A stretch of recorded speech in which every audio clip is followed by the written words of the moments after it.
Sa mundo naman ng volleyball, may kabuuang 33 atleta ang sasailalim sa tryouts para sa Alas Pilipinas Women.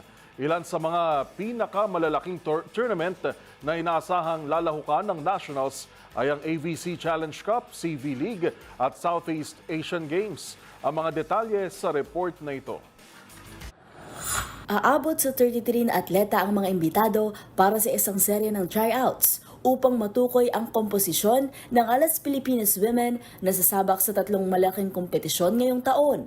Ang tryouts ay pangungunahan ng head coach ng Alas Pilipinas, ang Brazilian coach na si Jorge De Brito. Inaasahang ihahayag ang petsa at lokasyon ng tryouts sa mga susunod na araw. Kabilang sa mga kompetisyon na kanilang sasalihan ay ang 6th AVC Challenge Cup for Women, 5th Southeast Asian V-League Week 1 at Week 2, at ang 33rd Southeast Asian Games sa Thailand. Mismong si Coach De Brito na ang nagsabing kumpiyansa ito na makukuha ang pinakamahuhusay na malalaro sa bansa mula sa collegiate at pro ranks. Kabilang sa mga imbitado sa tryouts ang mga setter na sina Angelique Alba, Tia Andaya, Julia Coronel, Gia de Guzman at Camila Lamina, at mga libero na sina Don Catindig, Justin Jazareno, Jennifer Nierva at Hannah Stiers mula sa US. Sa mga opposite spikers, inimbitahan sina Tots Carlos, Shivana Laput, Faith Nisperos, Alaysa Solomon at Ellie Suyud. Ang mga outside hitters ay sina Micaela Belen, Evangeline Alinsug,